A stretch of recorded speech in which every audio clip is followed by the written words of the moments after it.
صلی اللہ علی محمد۔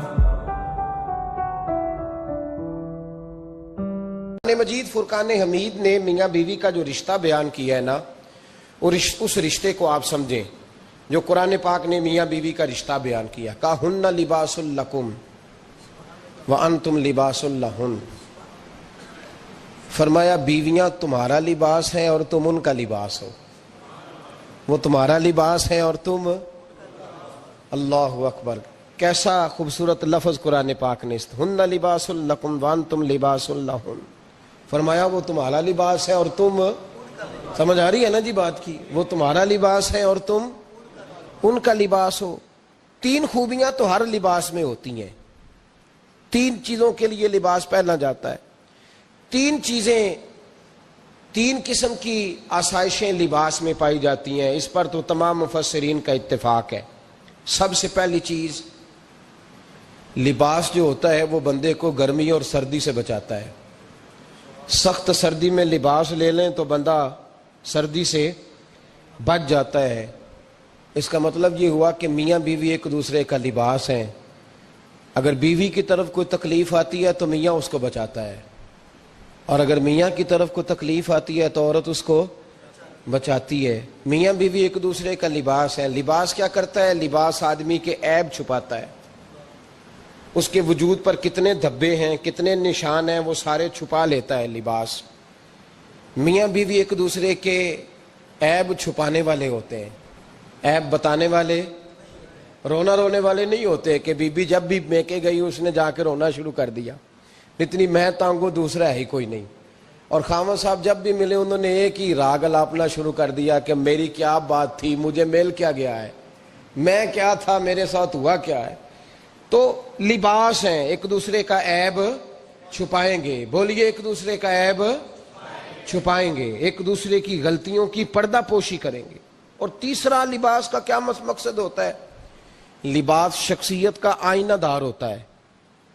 لباس آدمی کی اچھی اور خوبصورت طبیعت کا حصہ ہوتا ہے۔ جو لباس ہوتا ہے وہ انسان کو زینت بخشتا ہے، خوبصورت کر دیتا ہے۔ داڑھی والا آدمی ننگے سر پھرے تو خوبصورت نہیں لگتا، ٹوپی پہن لے تو بڑا پیارا لگتا ہے، ٹوپی پہنے تو بڑا، اور اگر امامہ باندھ لے تو نور نالا نور ہونا شروع ہو جاتا ہے۔ اللہ کرے آپ خوش ہو جائیں، آمین تو کہہ دیں، اور اللہ کرے فجر کی نماز آپ امامہ باندھ کے پڑھ لیں، آمین تو کہیں۔ چلو کونی جنہ دی داڑھی نہیں انہوں نے رکھنی چاہیے دیئے، جنہ دی نہیں ہونا نو، موضوع نہیں تھا پر ہماری بھی مجبوری ہے، داڑھی آئی جاتی ہے ہر موضوع میں شامل ہو جاتی، رکھنی چاہیے۔ سب یاد رکھیں، لباس آدمی کو زینت دیتا ہے۔ قرآن مجید کے لفظوں پہ غور کرو، اگر تو شادی کے بعد بیوی کے آنے کی وجہ سے خامد کو سکون نہیں ملا تو اس کا مطلب ہے اس نے گھر کو زینت نہیں دی، اور اگر شادی کے بعد اس بچی کو تحفظ نہیں ملا، اس کو اپنے گھر کے اندر سکون نہیں ملا، تو اس کا مطلب ہے خاوند نے اسے زینت، اس لباس نے زینت نہیں دی۔ میاں بیوی ایک دوسرے کا لباس ہے۔ اس مقدس رشتے کو اسلام نے باندھا، اور لباس کہہ کے باندھا۔ میرے رسول کریم علیہ الصلوۃ والسلام نے پہلے تو خارجی لوگوں کو منع کیا ہے۔ میری ذاتی رائے یہ ہے کہ میاں بیوی کی ذاتی لڑائی کوئی بھی نہیں ہوتی، ذاتی لڑائی، میری باتوں کی سمجھ تو آ رہی ہے نا آپ دوستوں؟ کوئی نہیں آ رہی؟ اللہ جزا دے آپ۔ میاں بیوی کی ذاتی لڑائی کوئی نہیں ہوتی۔ ہوتا پتہ کیا ہے؟ لڑکے سے پوچھیں کہ بتائیں جناب کیا حال ہے، تو کہتے ہیں بیوی میری صحیح ہے، اس کے گھر والے نہیں صحیح۔ سنا ہے آپ نے بھی کبھی یہ لفظ؟ تو اسی طریقے سے اگر لڑکی سے پوچھیں کہ تیرا کیا حال ہے، تو کہتی ہے خامن تو میرا دھیان رکھتا ہے، اس کی اماں نہیں خیال رکھنے دیتی۔ تو لڑائی جو ہوتی ہے وہ تیسرے آدمی کی وجہ سے ہوتی ہے۔ تیری اماں آئی تھی تو اس طرح کہہ گئی، تو تیرا بھائی آ گیا تھا تو وہ یہ کہہ گیا، تیسرے فرد کی وجہ سے۔ میرے نبی کریم علیہ الصلوۃ والسلام نے تیسرے بندے کو سمجھایا ہے، تیسرے فرد کو حضور نے سمجھایا ہے۔ نبی پاک علیہ الصلوۃ والسلام نے فرمایا خبردار، ماں، بھائی، بیٹا، باپ سارے لحاظ کریں، بسنے دیں میاں بیوی کو۔ اگر شادی کر دیا تو ان کو سکون سے رہنے دو۔ تم دو جملے کہہ کے چلے گئے کوئی عیب نکال کے جو چھپا ہوا تھا خاوند کی نظر میں وہ نکال کے بتا دیا کہ تیری بیوی یہ کام بھی کرتی ہے. اب تم تو ہٹ گئے وہ بات کہہ کے. اب انہوں نے اکٹھے رہنا ہے. ان کی زندگی مصیبت کا شکار ہو گئی, آزمائش میں آ گئے وہ دونوں. ساری زندگی کڑتے رہے. ایک عیب نکال کے لڑکی کے گھر والے لڑکے کا اسے بتا کے چلے گئے تیرے خامد میں یہ عیب پایا جاتا ہے. وہ ساری زندگی کڑتے رہیں گے, تکلیف میں رہیں گے. انہوں نے تو اکٹھے رہنا ہے. بتانے والا چلا گیا. میرے رسول کریم صلی اللہ علیہ وسلم فرماتے ہیں لعنتی ہے وہ شخص, لعنتی ہے وہ شخص. یا رسول اللہ کون سا؟ فرمایا جو بیوی کو مرد کے خلاف اکساتا ہے اور مرد کو بیوی کے خلاف اکساتا ہے, وہ لعنتی ہے, ملعون ہے, رحمت الہی سے دور ہے وہ شخص. انہیں قریب کرنے کی کوشش کر, تو ان کے اندر محبت پیدا کرنے کی کوشش کر.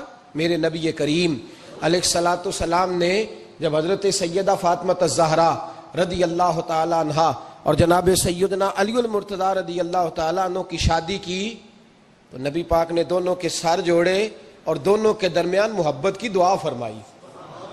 دونوں کے درمیان محبت کی دعا فرمائی. اور نبی پاک صلی اللہ علیہ وسلم حضرت فاطمہ کے سامنے جناب علی کے فضائل بیان فرماتے, اور جناب علی آتے تو نبی پاک فرماتے فاطمہ تو میرے وجود کا حصہ ہے, وہ تو میرے جگر کا ٹکڑا ہے. تو ان دونوں کے درمیان الفت پیدا. یہ سب سے پہلے تو خارجی لوگ اس بات کا خیال کریں, سب سے پہلے تو خارجی لوگ خیال کریں, توجہ دیں کہ ان کو بکھرنے سے بچائیں. اب میاں بیوی بھی سمجھ لیں کہ ہماری ذمہ داریاں کیا ہیں. مسند امام احمد بن حنبل میں حضرت ابو درداء رضی اللہ تعالیٰ عنہ سے حدیث مروی ہے.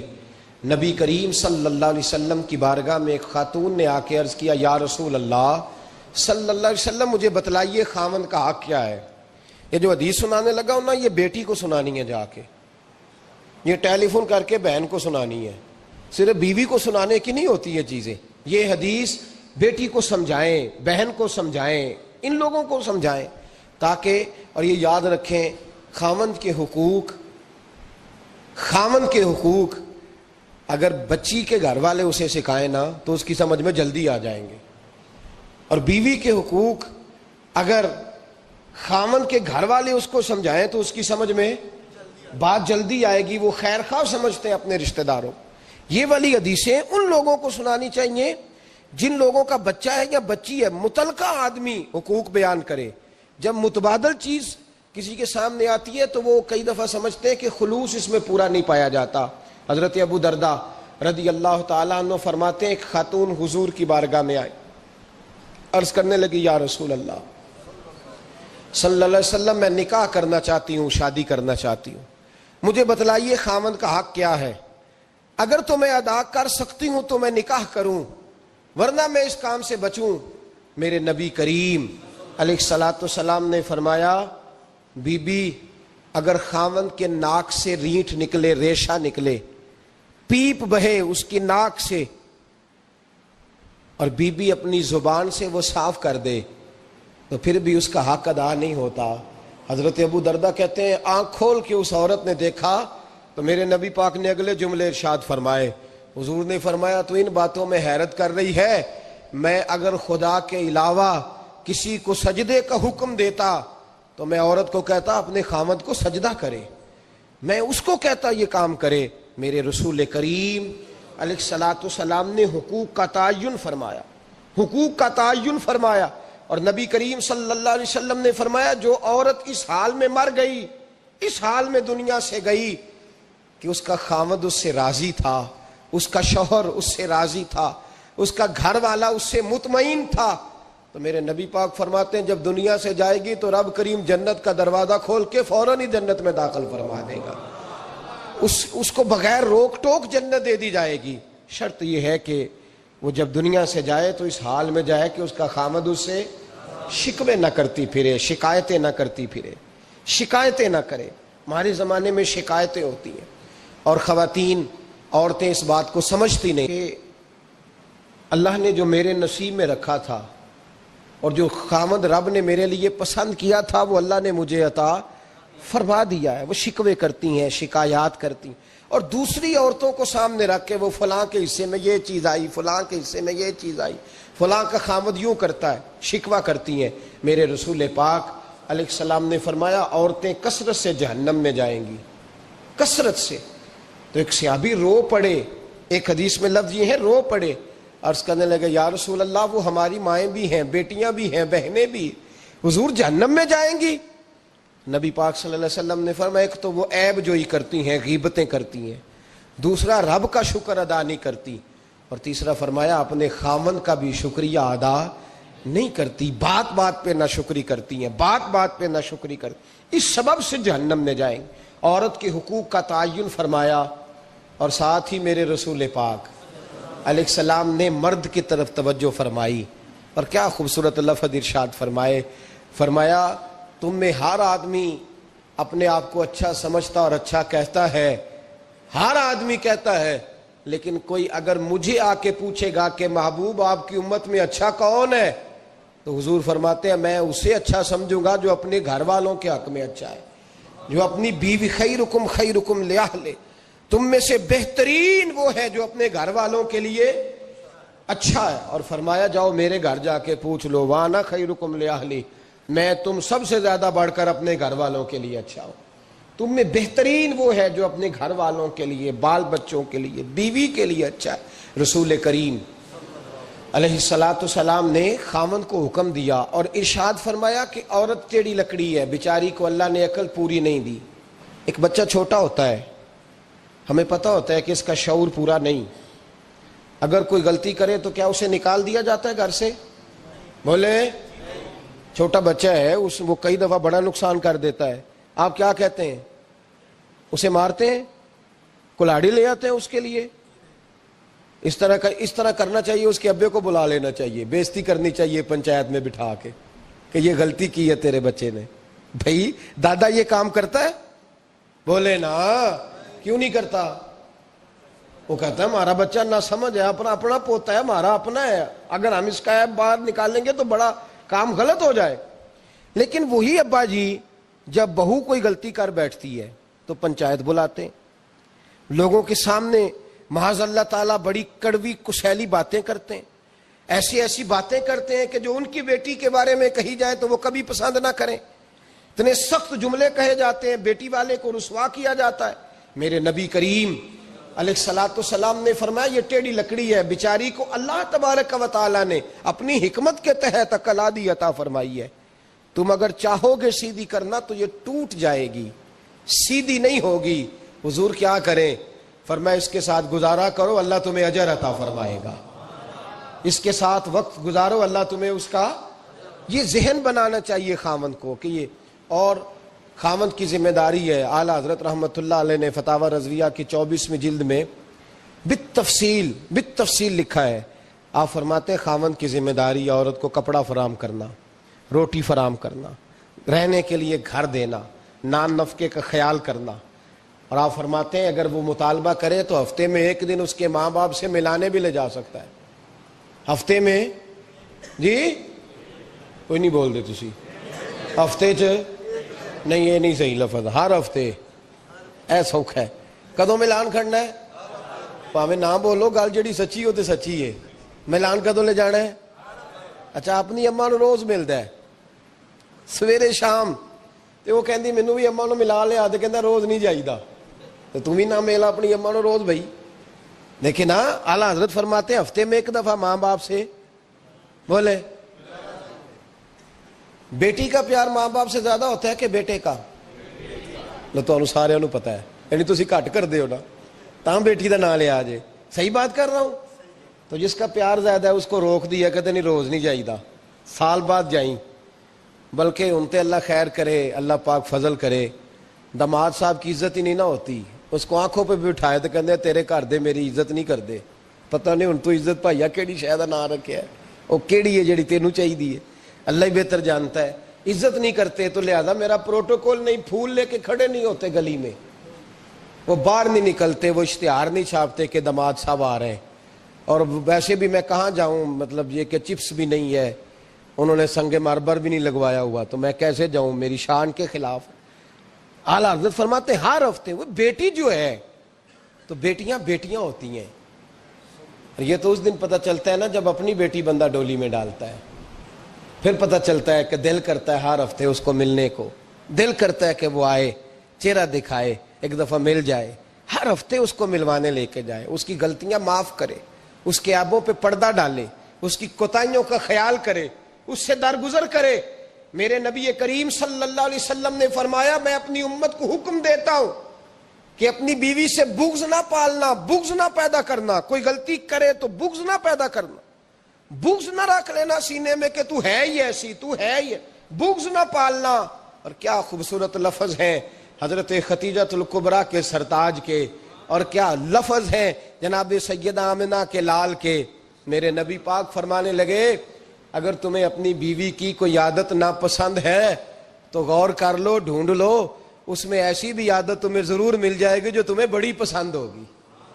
ڈھونڈ لو، غور کر لو، مل جائے گی، کوئی ایسی بھی مل جائے گی جو تمہیں بڑی پسند ہوگی، وہ بھی تمہیں مل جائے گی۔ ڈھونڈو تو صحیح، تلاش تو کرو، بغض کی اینک نہ لگانا، بغض کی اینک لگا کے دیکھو گے تو کچھ نہیں ملے گا۔ نبی رحمت سید عالم صلی اللہ علیہ وسلم، پہلی بات یہ ہے کہ اللہ کے حبیب نے تعین فرمایا، اور پھر عملی طور پر چلو در رسول پہ چلتے ہیں، آؤ حضور کی بارگاہ۔ کہتے ہیں نبی پاک کی بارگاہ میں آئے، حضور نے چہرے دیکھے، کریم سے مسئلہ نہیں پوچھنا پڑا۔ میرے مصطفیٰ کریم نے فرمایا بھوک لگی ہوئی ہے تم تینوں کو؟ 3-4 دن ہو گئے؟ اللہ کے رسول نے فرمایا مجھے پورا ہفتہ ہو گیا ہے۔ سبب کچھ اور ہے جس کو تو خود سمجھتا ہے، زوال بندہ مومن کا بے زری سے نہیں، بھوک نقصان کا وجہ نہیں بنی، وجہ کوئی اور بنی ہے۔ رشوتیں کہ جو بازار گرم ہوئے ہیں لوٹ مار کے، یہ روٹی کے لیے نہیں، یہ زیادہ کھانے کے لیے، یہ بینک بیلنس کے لیے گرم ہے۔ یہ لوٹ مار کا مقصد کوٹھیاں بنانا ہے، روٹی کا تو رب کریم کا وعدہ ہے۔ جو روز روتا ہے شام کو کہ میرا کاروبار کوئی نہیں، اصل میں کہتا ہے بنگلہ کوئی نہیں، اصل میں کہتا ہے کار کوئی نہیں، پجارو کوئی نہیں، روٹی تو اللہ عطا فرماتا ہے، اس کا وعدہ ہے۔ فرمایا حضور نے 3 دن بیت گئے، چلو۔ میرا بے تکلف صحابی ہے ابو الحسن انصاری، وہ بڑے نصیب والے ہوتے ہیں جن کو میرے نبی پاک خود کہتے تھے کہ تیری فلانی ذمہ داری ہے۔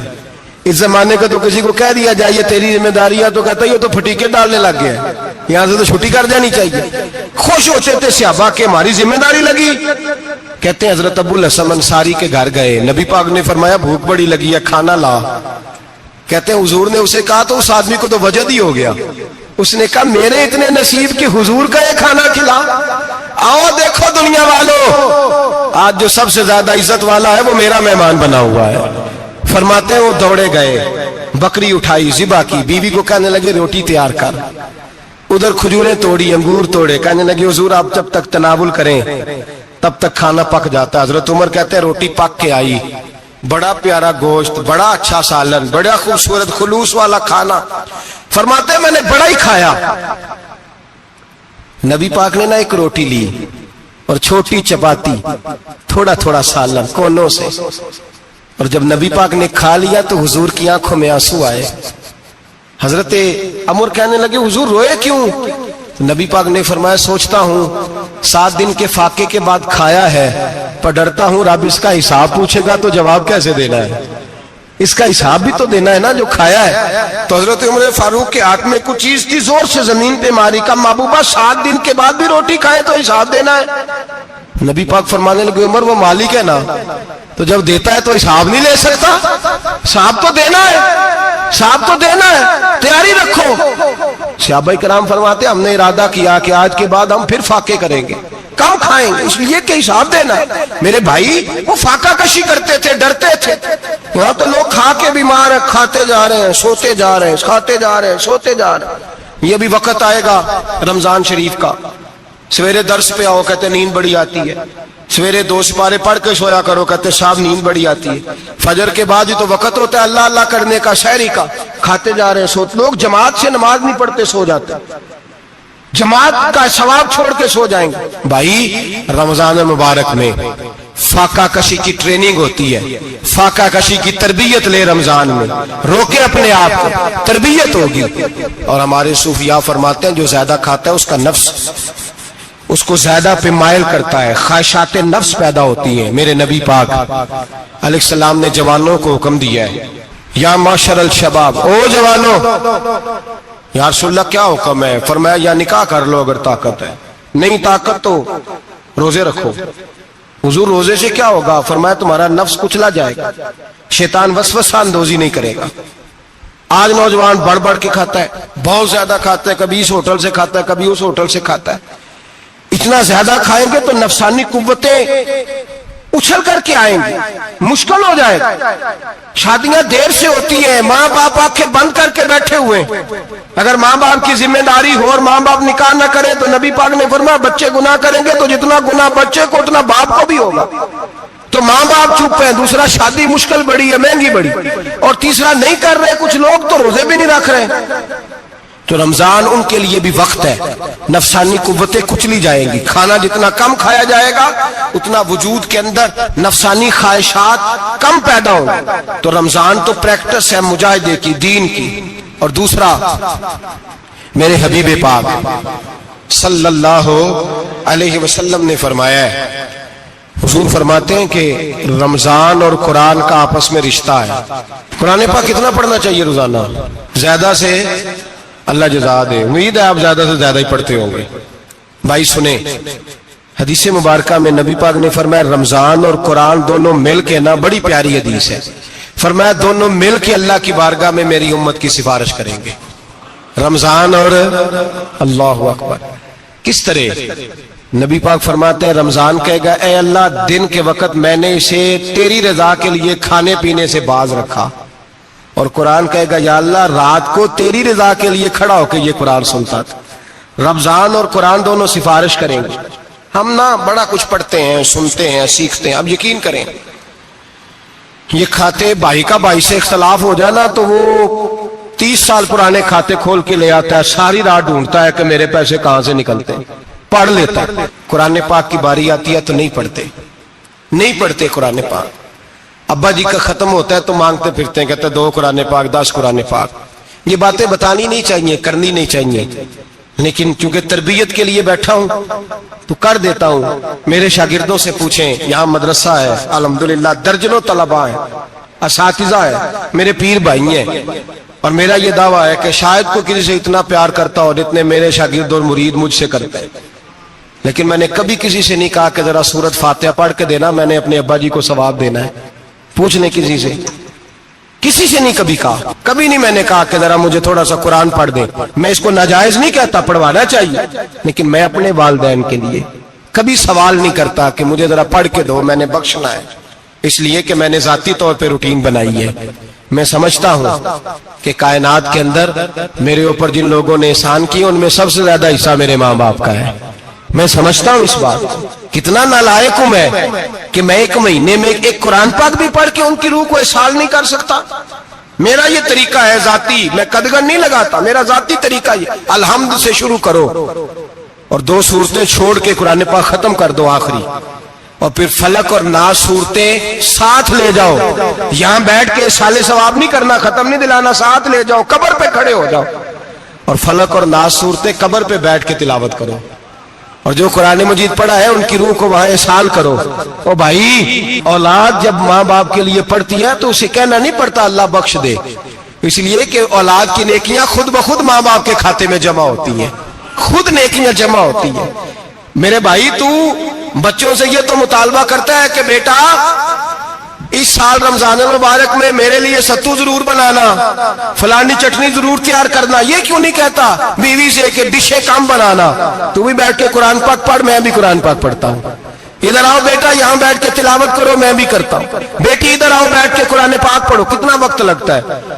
حافظ اور قاری اور علماء اگر پڑھے تو 20-25 منٹ لگتے ہیں قرآن پاک کا سپارہ پڑھنے، اور اٹک اٹک کے پڑھنے والا بھی پڑھے تو 1 گھنٹہ لگ جائے گا۔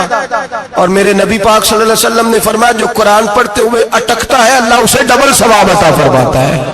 فرمایا جو زبانی پڑھے سنگل ثواب، جو دیکھ کے پڑھے اسے ڈبل ثواب۔ حضور کیوں؟ فرمایا اس لیے کہ میرا قرآن دیکھنے پہ بھی اللہ ثواب عطا فرماتا ہے، قرآن دیکھنے پہ بھی اللہ ثواب دیتا ہے، دیکھنے کا بھی ثواب۔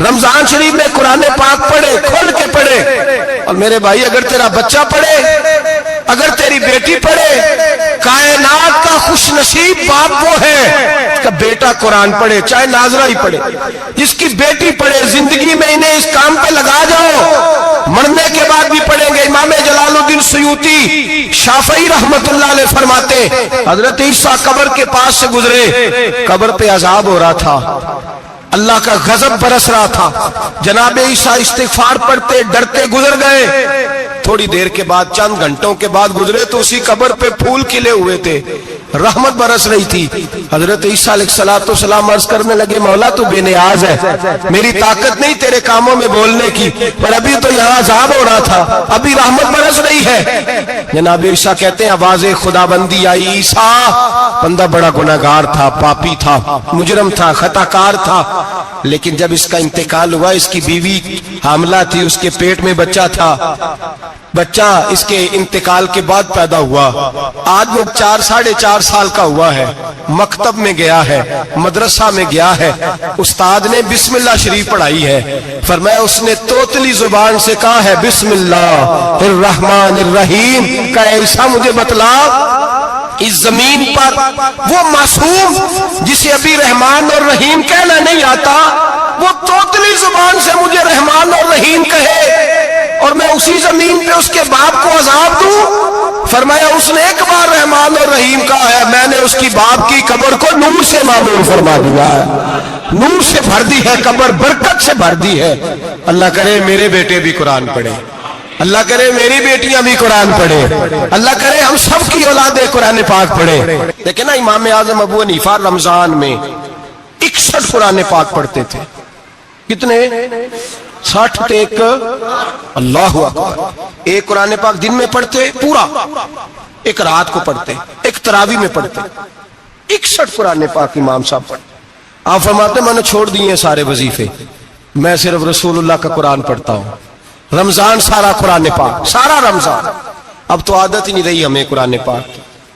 اگر لوگ ناراض نہ ہو تو محفل نعت ہوتی ہے تو تلاوتیں کتنی ہوتی ہیں، اور نعتیں ہم نے ذوق ہی نہیں بنایا، ذوق ہی نہیں بنایا ہم نے تلاوت قرآن کا، اس لیے کہ قراء علماء فقراء ان کو ہم تیار ہی نہیں کر رہے، ہم تو ایکٹر پال رہے ہیں جو پیسے لیتے ہیں نعت خوانی کے، معاذ اللہ۔ او میرے بھائی، کیا قرآن میرے نبی کی نعت نہیں؟ حضرت عائشہ صدیقہ رضی اللہ تعالیٰ عنہ کے پاس صحابہ گئے، کہنے لگے اماں جی ہمیں نبی پاک کا اخلاق بتلائیں، تو اماں جی کہنے لگی جاؤ جا کے قرآن پاک پڑھو، قال خلقہ القرآن، سارا قرآن میرے نبی کے اخلاق کا انعام ہے، یہ ساری نعت ہے، یہ ساری نعت ہے۔ اس نعت کو سننے لوگ کیوں نہیں آتے؟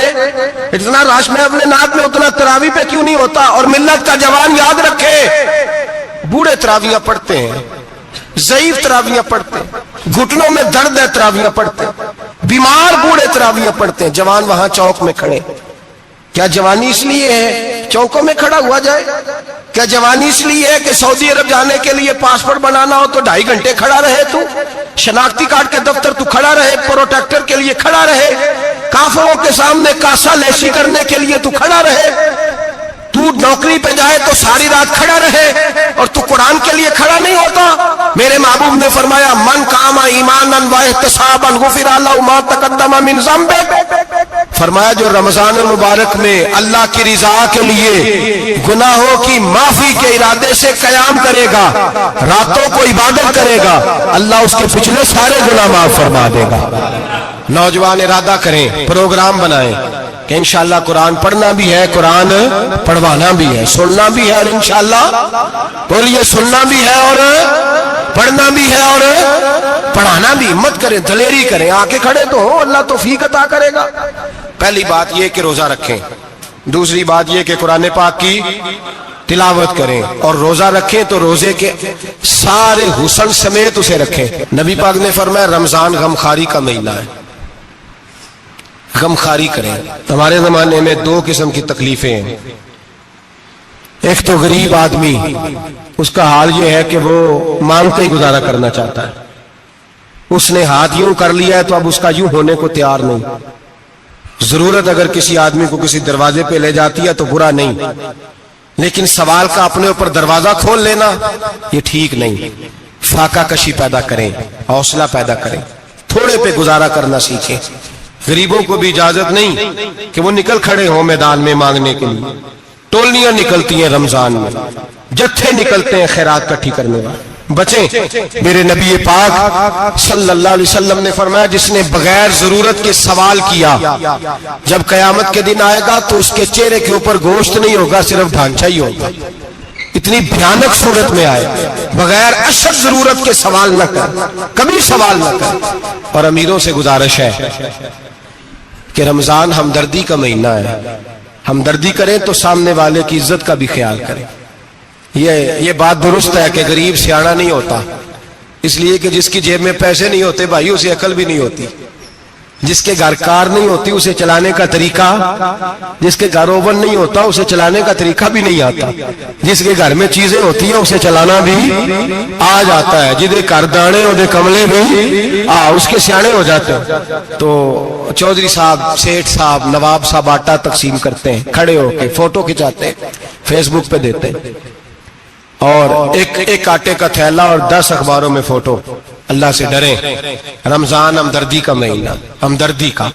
غریب کو دیں تو اس کی عزت کو رسوا نہ کریں. میرے نبی پاک علیہ السلام کے صحابی حضرت عبداللہ ابن عمر رضی اللہ تعالیٰ عنہ ڈھونڈ کے لاتے تھے مسکینوں کو, ڈھونڈ کے, اور جب لاتے تھے تو اپنے دسترخوان پر بٹھا کر اپنے ساتھ افطاری کرایا کرتے. اور پھر فرمایا اللہ تعالیٰ نے لن تنالوا البر حتی تنفقوا مما تحبون, اللہ کے راستے میں وہ چیز دینی ہے جو تمہیں زیادہ پیاری ہو. کون سی چیز جو تمہیں, میں تھوڑا سا بے باک ہوں بعض دوستوں کے ساتھ, سب کے ساتھ نہیں. ایک دوست مدرسے میں گھی دینے آئے ایک دفعہ, تو وہ والا گھی دے گئے جو سب سے سستا تھا. تو میں نے کہا مجھے دیانتداری سے بچائے, آپ یہی کھاتے ہیں گھر میں؟ کہنے لگے نہیں. تو میں نے کہا پھر ہم نے بچے مارنے کے لیے تو نہیں نہ رکھے ہوئے, کیا وہ والا گھی اللہ کے راستے میں پیاری چیز دے رہی ہے نا, اس لیے گلے گلے نوٹ لوگ مسجد کے گلے میں ڈال جاتے ہیں, پھٹے ہوئے ڈال جاتے ہیں, کہتے ہیں جوڑ لیں گے مولوی صاحب. اور خدا کے بندے پیاری چیز دینی تھی تو نے, اور تو نے اس کا ترجمہ الٹ کر لیا ہے. سمجھ لیں رمضان المبارک میں کسی غریب کی مدد کرنی ہے تو ساتھ اس کی عزت بھی کرنی ہے. نبی پاک علیہ السلام کے دروازے پہ جب یہ جملہ ایک ہے لیکن بڑا قیمتی ہے. صحابہ کہتے ہیں جب ہم دروازہ رسول پہ جاتے تھے خیرات بھی ملتی تھی اور عزت بھی ملتی تھی. خود بھیک دے خود ہی کہیں منگتے کا بھلا ہو, خیرات بھی ملتی تھی اور عزت بھی ملتی تھی. نبی پاک ساتھ عزت بھی دیتے تھے, مسکین کو غریب کو دیں اور خیر خائی کریں. جوتے بیچنے والے جوتوں کے ریٹ سستے کریں, کپڑا بیچنے والے کپڑے کا ریٹ, درزی صاحب بھی ریٹ سستا کریں, دکاندار بھی چیزوں کا ریٹ, حکیم صاحب پیسے کم لیں, ڈاکٹر پیسے کم کریں, حکومت نرخوں میں کمی کرے, اور یہ کام اجتماعی طور پہ کریں. میرے نبی پاک نے فرمایا رمضان غمخواری کا مہینہ ہے, اس میں غمخواری کرنی ہے, دوسرے کا خیال کریں, اظہار کریں, قربانی کریں. یہاں ہر چیز کا ریٹ بڑھ جاتا ہے رمضان شریف میں. ہر آدمی کہتا ہے میرا سیزن آ گیا ہے, توجہ بڑھائیں, خیال کریں, غمخواری کا مہینہ ہے. اور پھر آپ لوگوں سے یہ بھی گزارش ہے کہ رمضان المبارک کا جب مہینہ آئے تو جس آدمی کے ساتھ نیکی کرنی ہے وقت پہ کریں. کسی غریب کو پیسے دینے ہیں, کپڑے دینے ہیں تو یکم رمضان کو دیں. میں اکثر دوستوں سے پوچھتا ہوں, میں کہتا ہوں قاری صاحب نو جوڑا کدو دیندے ہو؟ کہندے 27 والے دن. میں کہ مینوں لگ گئی سمجھ, تہاڈی سازش ہے کہ جڑے سواں کے پا نہ لوے. ایویں مولوی چودھری صاحب دے نال دے کپڑے پا لے تے کتے لکھیا ہے اینوں دینا 27. تسی دسو 27 والے دن کو درزی سی کے دیندا ہے, انہوں 3 گنا بھی پیسے دئیے تو کہندا جڑے باقی نے انہاں دے نہیں بٹن پہ لگ دے میرے کولوں, کتھوں جوڑا سی کے. تو کس دن دیتے ہو قاری صاحب کو؟ کیا مقصد ہے؟ پہننے کے لیے دے رہے ہو یا اس لیے دے رہے ہو کہ نہ پہن سکے؟ تو بھائی آپ جب کسی کو کوئی چیز دیں گے تو کب دیں گے؟ جب وہ استعمال کر سکے. غریب کو لوگ فطرانہ دینے جاتے ہیں عید سے 1 دن پہلے, تو کیا کرے گا اس کا؟ وہ نہ تو کپڑے خرید سکا نہ روٹی لا سکا, بلکہ میرے حضرت صاحب فرماتے ہیں رمضان سے پہلے دے دو. رمضان کی نیت کر کے رمضان سے 1-2 دن پہلے دے دو, اللہ رمضان جتنا ثواب ہی عطا فرمائے گا. رمضان سے پہلے دو جس کو کچھ ہے دن, قبل از وقت تیاری کرو. اور میرے قبلہ صاحب فرمایا کرتے اپنے کپڑے بعد میں, غریب کے بچوں کے کپڑے پہلے, اپنے گھر کی ضروریات بعد میں, غریبوں کی ضروریات. اس لیے کہ اللہ پاک نے ان کا رزق بھی ہمارے گھر بھیج دیا. ہماری ڈیوٹی لگائی ہے کہ تم نے بانٹنا, بانٹنے والے بنو. اور یہ ذہن بنائے کہ پتہ نہیں کس کا حصہ تھا جو اللہ نے میرے گھر بھیجا, یہ ذہن بنا کے بانٹ. اور جس کو دینے جائیں ہاں آپ کو اجازت ہے تھوڑا بہت پتا کرنے کی، لیکن تھوڑا بہت تفتیش کرنے کی اجازت۔ اللہ اللہ ہے، مجھ پر پہرا دے گا کون لڑائی میں، مجھ پر پہرا دے گا کون لڑائی میں، مجھ پر پہرا دے گا کون لڑائی میں، مجھ پر پہرا دے گا کون لڑائی میں۔ میں صدیق اکبر آقا بول پڑے بول پڑے، مٹھی سے ابو جہل کی کنکر بول پڑے، اللہ اللہ ہے اللہ اللہ ہے اللہ۔ مال کی کھال اتارنے کی اجازت؟ میں نے دیکھا ہے لوگ غریبوں کا انٹرویو لیتے ہیں، تیرا تو فلانا کمانے والا نہیں، تیرا تو فلاں بچہ، او بھائی بہت سارے غریب ایسے ہیں بڑے ہیں جو کمانے کی کوشش کرتے ہیں لیکن ان کا سبب نہیں بنتا۔ ہاں ہاں ہے ایسے لوگ جو سعودی عرب چلے گئے ہیں، کہتے ہیں تیرا تو فلاں باہر نہیں گیا، ہے گیا ہے، لیکن سارے سعودی عرب جانے والے بھی مال کمانے کی طاقت نہیں رکھتے، کئی وہاں بھی بیٹھ کے بیچارے قرضوں میں الجھے ہوئے ہیں، وہاں والوں کے ظلم کا شکار ہے، بہت ساری آزمائشوں میں تو تفتیش کرتا ہے۔ میرے امام شافعی کا ایک جملہ اگر آپ کو یاد رہ گیا تو بات بن جائے گی۔ امام شافعی رحمت اللہ، بلکہ حضرت غوث اعظم جیلانی کے پاس وہ بات آپ کو زیادہ فائدہ دے گی۔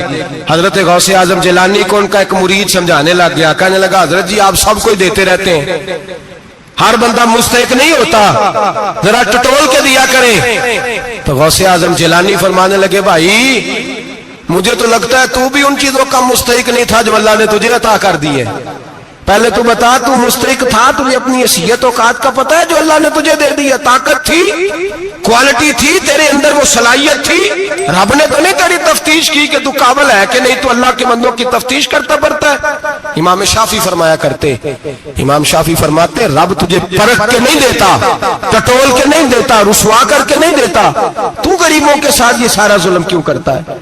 بس پتہ چل گیا وہ ضرورت مند ہے تو دے، اس لیے کہ اجر تجھے غریب نے نہیں دینا، اجر اللہ نے دینا ہے، اور اللہ اجر عمل پہ نہیں دیتا، اللہ تو نیت پہ اجر عطا فرماتا ہے۔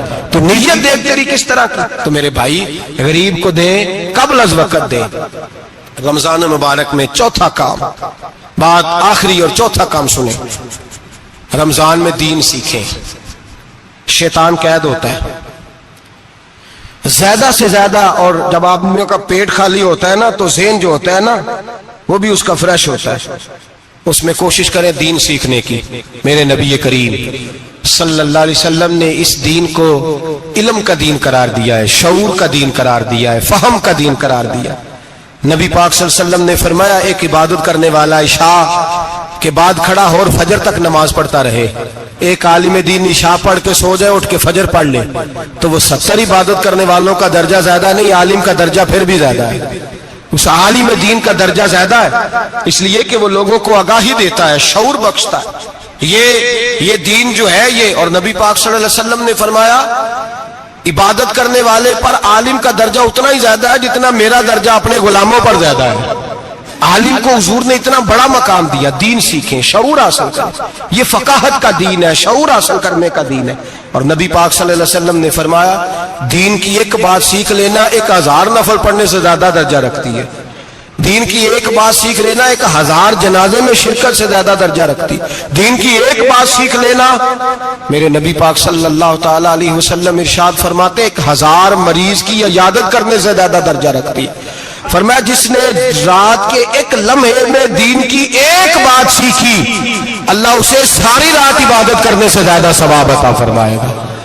میرے اچھا فرمایا کرتے جب سیکھنے والے کو یہ ثواب ملے گا تو بتائیے سکھانے والے کو کتنا ثواب ملے، اسے اللہ کتنا درد۔ رمضان آ رہا ہے، شیطان قید ہے، دین پھیلانے کی کوشش کریں، جد و جہد کریں۔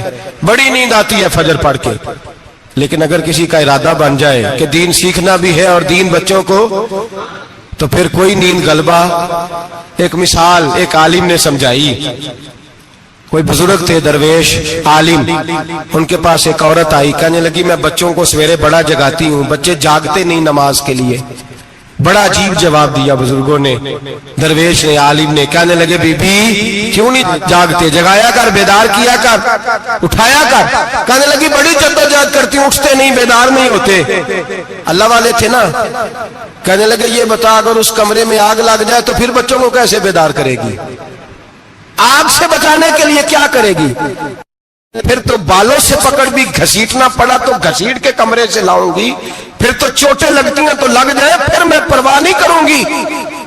آپ فرمانے لگے یوں سمجھ لے جہنم کی آگ جل رہی ہے، اگر تیرے بچے نے نماز نہ پڑھی تو آگ لگ جائے گی، اگر اس نے عبادت نہ کی تو اسے آگ. اب جیسے بھی تجھے اٹھانا پڑتا ہے اٹھا گھسیٹ کے باہر لا، لیکن اس کی نماز قضا. نیند بڑی آ رہی ہے سویرے، لیکن اگر دین نہ سیکھا تو مشکل ہو جائے. جیسے بھی اپنے آپ کو جگانا چاہیے، ہمت کرنی چاہیے، دلیری کرنی چاہیے.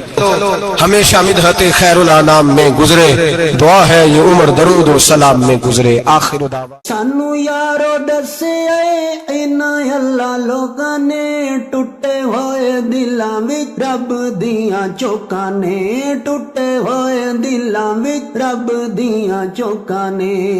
توں وی رو کے رب نو منا، توں وی رو کے رب نو منا، تے غم تیرے مک جان گے. توں وی رو کے رب نو منا، توں وی رو کے رب نو منا، تے غم تیرے مک جان گے. اللہ والیاں دے نیڑے نے صلی اللہ علیہ